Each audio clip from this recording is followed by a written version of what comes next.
Bonjour, nous sommes le dimanche 4 juillet avec une météo qui n'a pas changé depuis. Bon, on retrouve des nuages avec de la pluviométrie.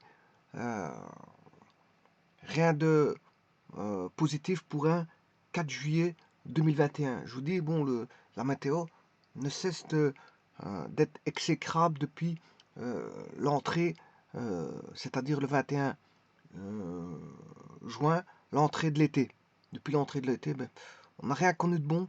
Toujours un temps qui était relativement pluvieux, un petit peu venteux, avec des lourdeurs au point de vue du ciel, au niveau des nuages.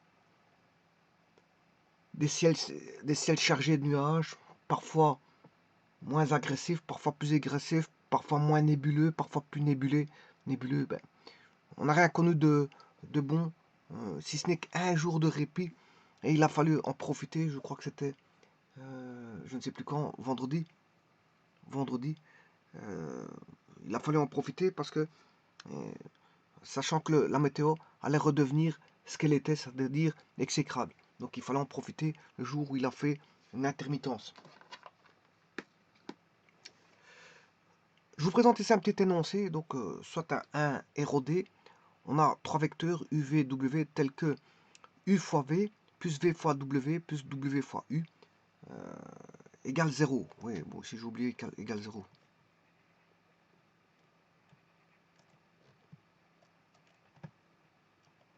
Égale 0. Qu'en déduire?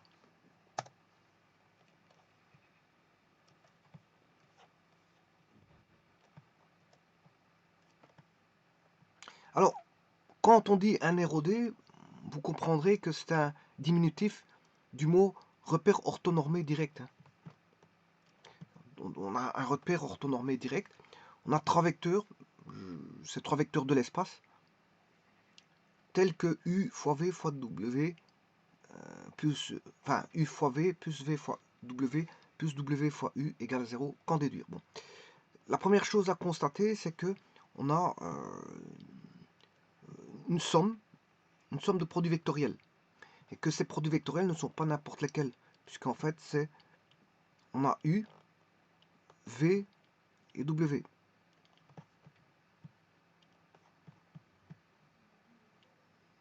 W.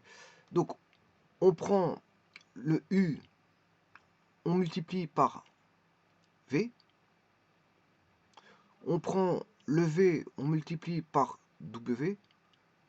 Et on prend le W, on multiplie par U. Donc on voit qu'on a affaire à une espèce de cyclicité. C'est cyclique.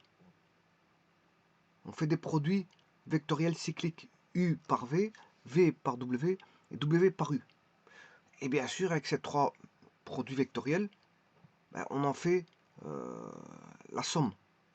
De ces trois produits vectoriels, on en fait la somme. Ça, c'est la première chose à constater.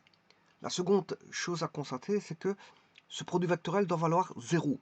Et voilà, ça fait partie d'une étude de cas, ça. C'est une étude de cas. Parce que on n'aura pas 0 n'importe comment. Donc il faut étudier les cas pour lesquels on aura la somme cyclique. La somme cyclique vaudra 0. Alors quand est-ce qu'on aura une somme cyclique égale 0? Une somme cyclique de produits vectoriels, U fois V plus V fois W plus W fois U égale 0. Bon, la première étude de cas, elle est spécifique. Je vais mettre K1, puisqu'il y aura plusieurs cas. Cas numéro 1.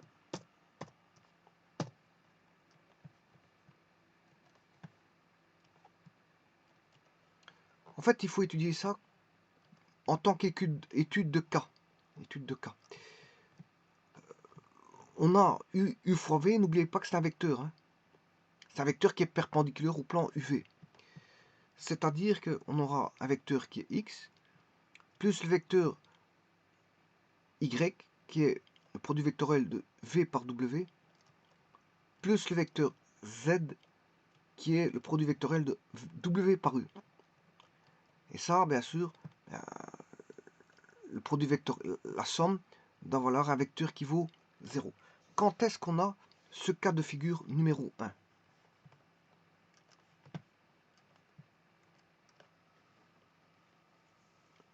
Eh bien, ça c'est, il faut étudier ceci. Alors, pour avoir 0, on a la solution triviale.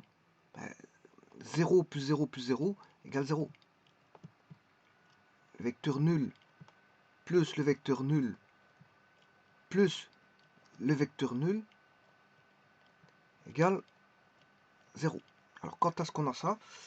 Eh bien, ici, ça, il faut étudier chacun des termes du produit vectoriel. Quand est-ce qu'on a u fois v égale 0? Soit, là, il faut regarder la condition d'annulité, d'annulation, condition d'annulation d'un produit vectoriel. Donc, u, je vais en faire avec un seul, et puis, bon, les autres, ça sera la même chose. U fois v, quand est-ce que u fois v est nul? Eh bien, u fois v sera nul si u égale 0.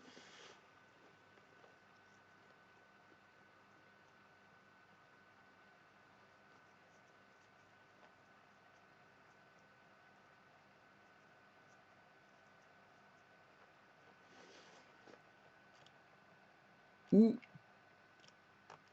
v égale 0.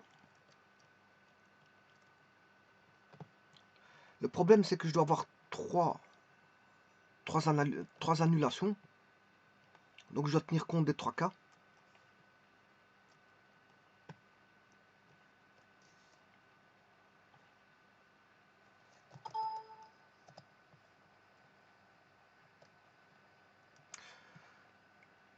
Voilà, ça c'est mon premier, c'est le x. Premier cas de figure, x égale 0.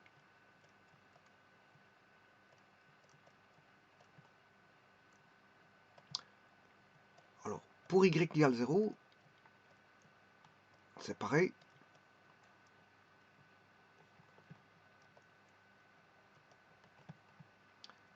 V fois U, v fois W, je m'excuse. V fois W égale 0. C'est-à-dire que soit V ou W égale 0. Z égale 0.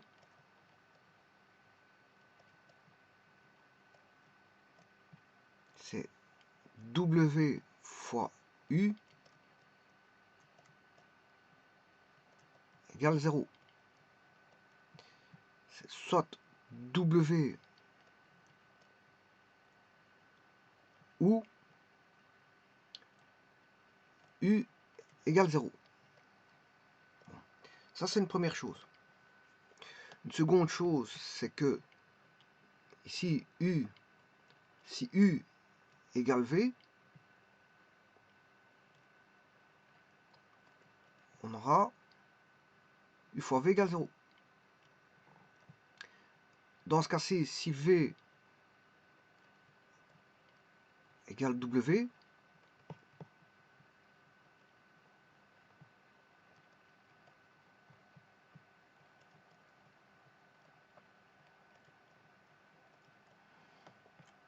on aura 0.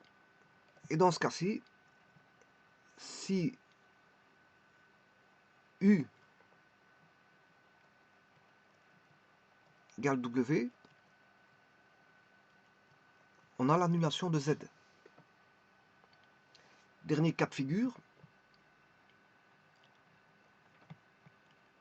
U parallèle à V, on aura 0.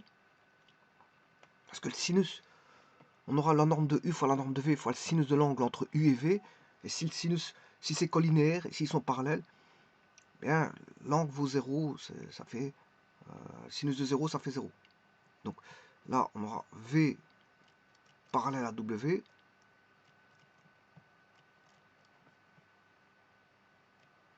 Et là, U parallèle à W.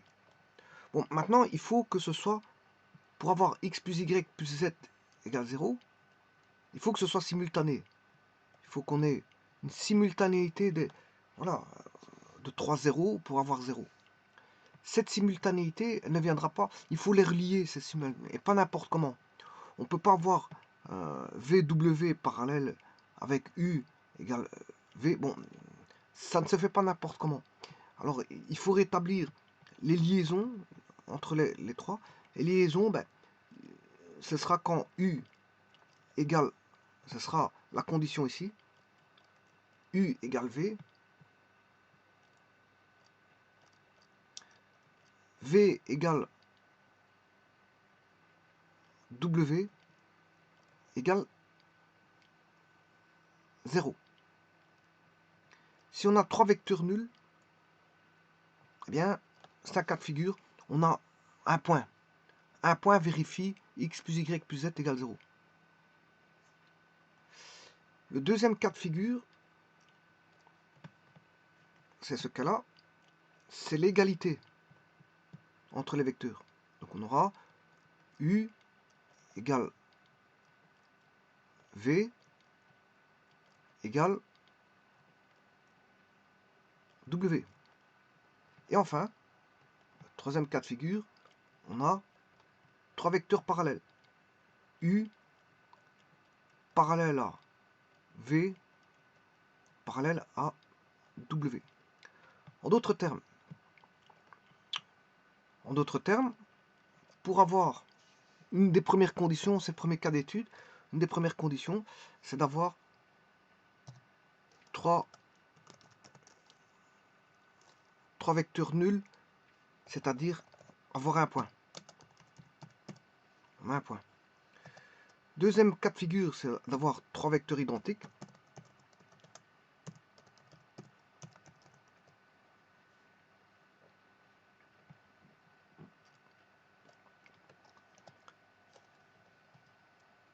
Et le troisième cas de figure, 3 vecteurs parallèles.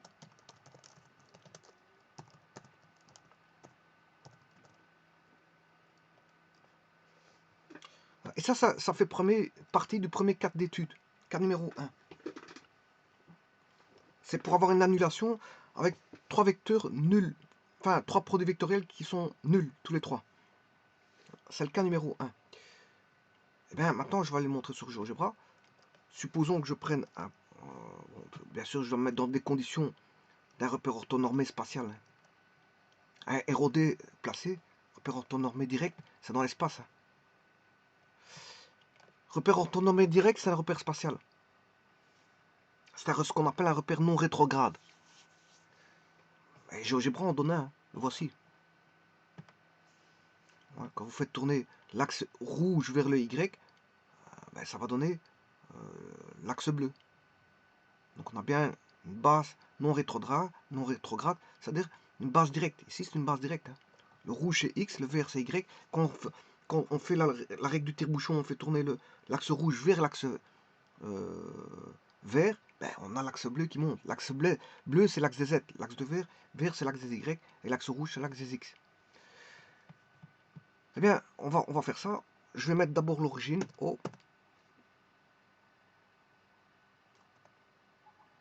égale le point 0,0,0. Alors, je vais faire le vecteur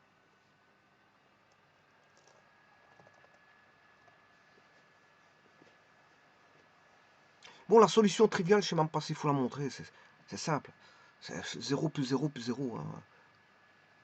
Bon, c'est simple, je vais bien montrer ça, mais ça n'a aucune... Ouais, je peux l'appeler le vecteur OO. Le vecteur OO, c'est ça. Donc, je ferai 3 multiplications de ce vecteur OO.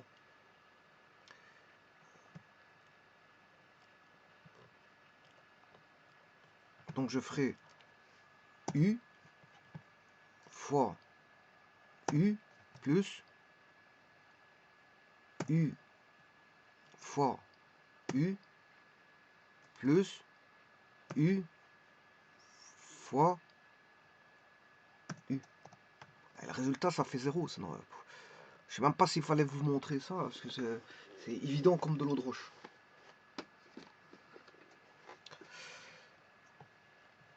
Ça, c'est le premier cas d'étude.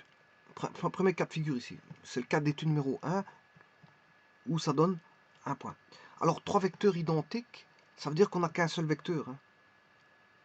Dire qu'on a 3 vecteurs identiques, c'est dire qu'on n'a qu'un seul vecteur.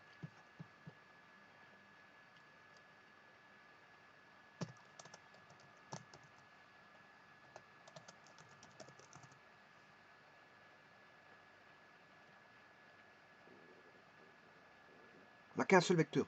Bon, je vais mettre qu'un seul vecteur cette fois-ci. Je vais enlever le cas qui était fait. Je vais effacer ça. Bon. Je vais mettre qu'un seul vecteur. Je vais l'appeler par exemple, peu importe. Je vais le démarrer à partir de l'origine. Enfin, débuter. Chaque fois je démarre, mais ça débute. On dit que ça débute. Un vecteur débute. Il a pour origine un début. Vecteur. Alors avant ça, je vais mettre un point A. Quelconque. Hein. On va taper A égale moins 5, 7, 1. Alors je vais créer le vecteur OA. Voici ce vecteur.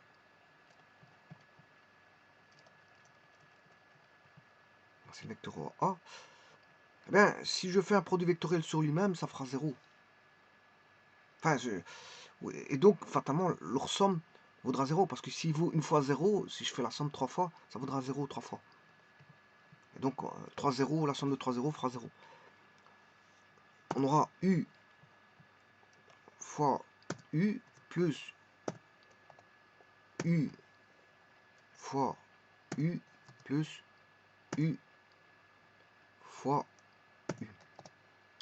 Effectivement, ça donne 0. Donc, produit vectoriel d'un seul vecteur, ça fait 0. Donc, comme je dois additionner 3 fois ce produit vectoriel de ce même vecteur, ça fera 0. Donc, le produit vectoriel d'un point, ça fait 0. Produit vectoriel d'un vecteur, ça fait 0. Produit vectoriel d'un point, ça fait 0. Mais comme on doit additionner 3 points, ça fait 0.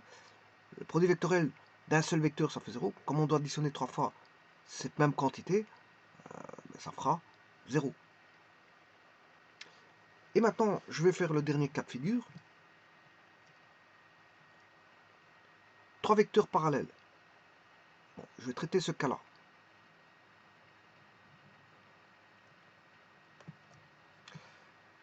Trois vecteurs parallèles. Alors, je ne suis pas obligé de placer ces 3 vecteurs parallèles par rapport à l'origine. Hein. Donc, je vais créer un premier vecteur qui, lui, débutera à l'origine, mais les deux autres, je les ferai ailleurs. Je les mettrai ailleurs. Alors, comment faire ça? Tout d'abord, je vais créer un point A quelconque que je vais appeler, ayant les coordonnées définies suivantes, moins 1, 5, 3. Moins 5, 5, 3. Je crée le vecteur A.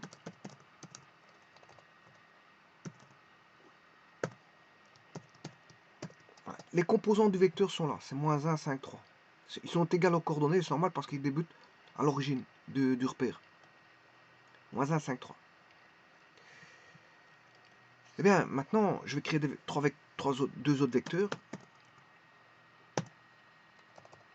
Un vecteur qui va débuter en un point quelconque que je vais appeler moins 1, 4, 6, mais qui sera parallèle à la composante. Alors, ici, je prends un vecteur qui est 2 fois celui-là, 2 fois le vecteur A. C'est-à-dire les composantes seront multipliées toutes par 2, c'est-à-dire il me faudra moins 2, 10, 6. Moins 2, 10, 6. Bon, je vais le noter. Moins 2, 10, 6. Moins 2, 10, 6. Alors, pour avoir moins 2, 10, 6 en composante, ben, comme il débute en moins 1, ben, il faudra faire moins 1,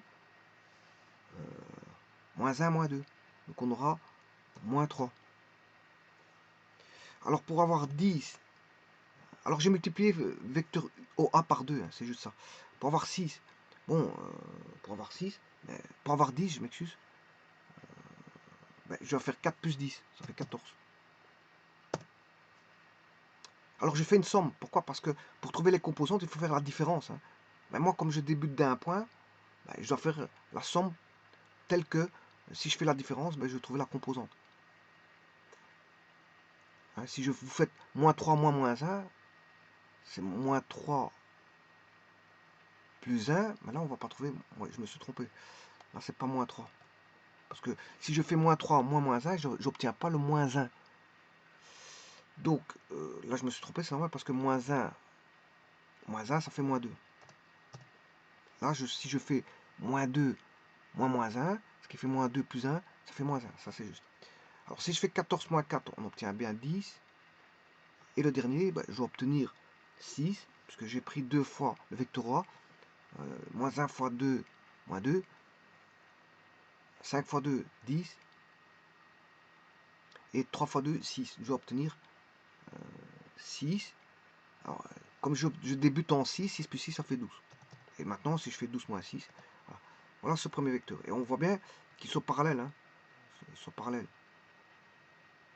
Ah.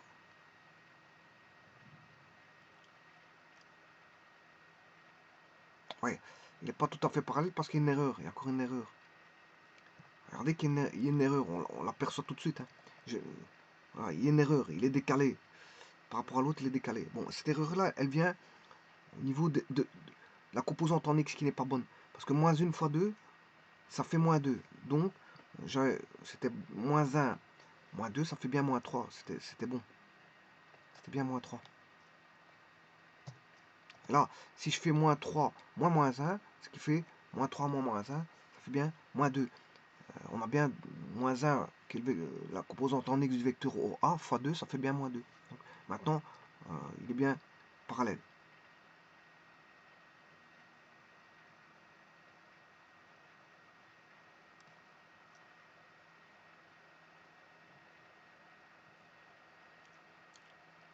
Ils sont bien parallèles.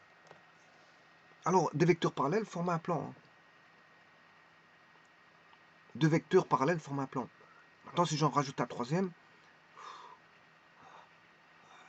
ils ne seront pas dans le même plan. Hein. Il n'est pas forcément dans le même plan. Il peut être dans le même plan, comme il n'est pas forcément dans le même temps, dans le même plan. Que les deux autres, bien sûr. Hein.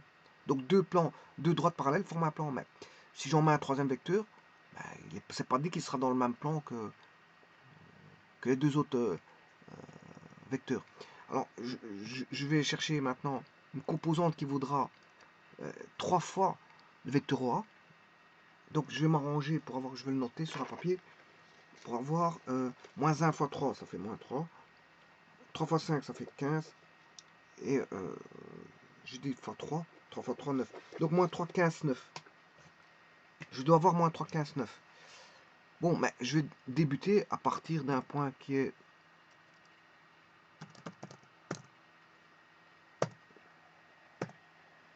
4, 6, 9. 4, 6, 9. Là, je dois avoir donc la composante qui vaut moins 3, 15, 9. Alors, pour avoir, je fais 4 moins 3, 1. 6 plus 15, 21. Et 9 plus 9, 18. Vous voyez que les trois vecteurs sont parallèles. Hein. Rien à dire là-dessus. Trois vecteurs parallèles.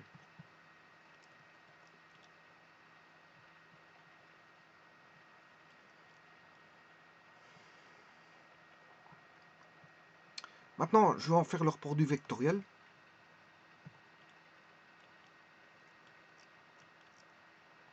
Je vais en faire leur produit vectoriel. Donc,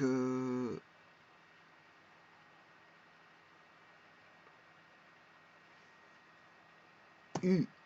Et en plus, ce qui est bien, c'est qu'ici, il les a appelés UVW. C'est pas moi qui les ai appelés comme ça. Donc, ils sont déjà dans les dénominations que pour de la démonstration. tant mieux. Et donc 3 vecteurs parallèles va donner chacun une somme égale à 0. Et donc une somme totale égale à 0.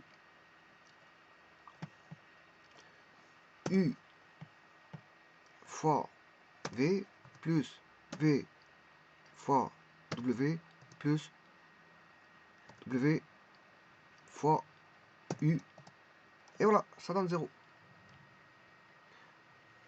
Donc ici, dans le premier cas, on a été étudié que si on a 3 vecteurs parallèles, la somme vaudra 0.